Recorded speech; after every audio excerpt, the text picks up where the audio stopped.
இல்ல அவர் எப்படி சொல்றாருன்னா இந்த மாதிரி அதிக கனமழை பெய்யும் மழை பெய்யும் அப்படின்னு தான் சொல்றாங்களே தவிர அக்யூரேட்டா எவ்வளவு நேரம் பெய்யும் எவ்வளவு சென்டிமீட்டர் பெய்யும்ன்ற விவரங்களை அவங்க சொல்றது இல்ல. அதனால முன்னெச்சரிக்கை நடவடிக்கைகளை எடுக்க முடியாது. அதனால வானிலை ஆய்வு மையத்தை இழுத்து மூடணும் அப்படின்ற மாதிரி சொல்றாங்க. அதுக்குதான் இப்போ இல்லங்க குற்றச்சாட்டு வைக்கலாம், அதுக்கு விவரமும் எடுத்து சொல்லணும். இப்ப சொன்ன கனமழைக்கு எடுத்த ஸ்டெப்ஸ் என்னங்க? நான் அதுக்கு பதிலா கேள்வி கேட்கிறேன். மழையை ஒரு நிமிஷம் நார்மலா பெய்யற மழையோட இவ்வளவு அக்யூரேட்டா பெய்யும் அப்படி சொல்லியிருந்தா அதுக்கு ஏத்த மாதிரி முன்னெச்சரிக்கை நடவடிக்கை எடுத்துருப்போம்னு சொல்றாங்க. சரி, நார்மலா பெய்யறத விட ஜாஸ்தியா பெய்யும்ன்றதுக்கு எடுத்த ஏற்பாடு என்ன? அது கூட அங்க இல்லீங்களே. ஏங்க, நான் நீங்க கேட்ட கேள்விக்கு பதிலும் சொல்றேன், அதே தவிர இன்னொன்னு சொல்றேன்.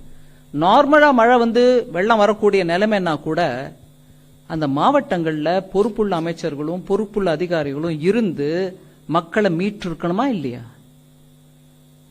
எப்ப போனாங்க அங்க மந்திரிகள்? எப்ப போனாங்க? நான் இந்த ஒரு மத்திய அமைச்சரா இருந்துகிட்டு சில விஷயங்கள் நான் பேச விரும்பல, இருந்தாலும் நான் கேட்கிறேன். நேஷனல் டிசாஸ்டர் ரிலீஃப் டீம் போறதுக்கு முன்னாடி தமிழ்நாடு அரசுல இருந்து அங்க யாராவது இருந்தாங்களா?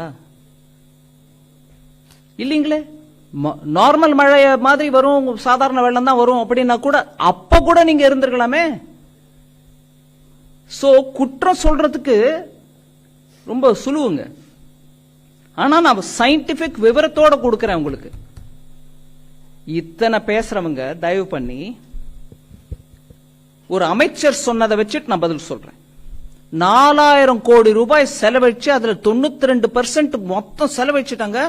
என்ன மழை வந்தாலும் ஒன்னும் ஆகாதுன்னு சென்னையை பத்தி பேசினவரு வெள்ளம் வந்த பிறகு சென்னையில மிச்சாங் வந்த பிறகு என்ன சொல்றாரு? 42% தான் அதுல செலவழிச்சிருக்கோங்க, மீதி நாங்க செலவழிக்கலைங்கிறீங்களா? 4000 கோடி செலவு பண்ணுங்க கொடுத்திருக்கிற பணத்தை, நீங்களே செலவு பண்ணிருக்கோம் சொன்ன பணத்தை எங்க போட்டீங்க? அந்த நம்பர் ஏன் மாறுது? இதுதான் உங்களுக்கு முக்கியமான பிரச்சனை. இப்போ தூத்துக்குடியில சாப்பாட்டுக்கு வழி இல்லாம ஊருக்கு கிராமத்துக்கு போல அதெல்லாம் விட்டுட்டாங்க. கேட்கிற கேள்வி நிர்மலா சீதாராமன் சொல்லிட்டாங்களா சென்னை மையத்துக்கு? நான் அதுக்கு விளக்கம் சொல்லிட்டு இல்லை நான். அதாவது விளக்கம் சொல்றேன் நான். அதாவது மாண்புமிகு திருமதி நிர்மலா சீதாராமன் அவர்கள் நாங்க நவீனப்படுத்திட்டோம்னு சொல்றாங்க.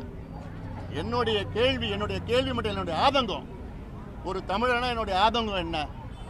வெளிநாடுகளில் இப்படி துல்லியமா 2 நாள் பிறகு 4 மணிலேருந்து 5 மணி வரைக்கும் இந்த பகுதியில் மழை பெய்யும்னு சொல்றாங்க.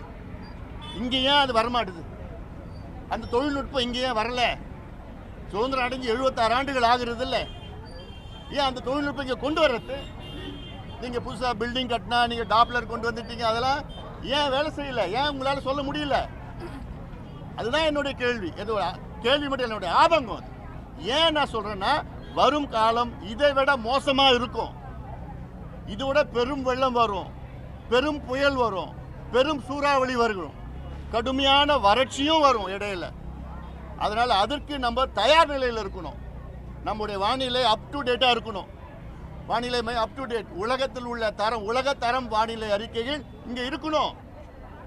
பொதுவா இந்த மாவட்டத்தில் மழை பெய்யும், இதுல கனமழை பெய்யும், அது லேசான மழை பெய்யும், இங்க காற்று வரும், காற்றோட கலந்ததெல்லாம் அதெல்லாம் வேண்டாம். கரெக்டா சொல்லுங்க. தூத்துக்குடி மாவட்டத்தில் நாளை மறுநாள் இவ்வளவு சென்டிமீட்டர் மழை பெய்யும் சொல்லுங்களேன். வெளிநாட்டில் சொல்றாங்க, ஏன் உங்களால் சொல்ல முடியல?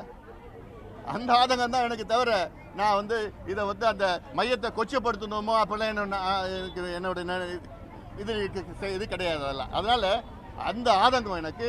ஏன்னா நான் உலகத்தில் பல நாடுகளில் பார்த்த அந்த முன்னேற்றம் இங்கே வரணும்னு நான் பார்க்குறேன் நான். ஏன்னா இது அறிவிச்சாங்கன்னா உயிர் சேதம், உடைமைகள் எல்லாமே நம்ம காப்பாற்றலாம். செய்திகளை உடனுக்குடன் தெரிந்து கொள்ள உடனே சப்ஸ்கிரைப் பண்ணுங்க.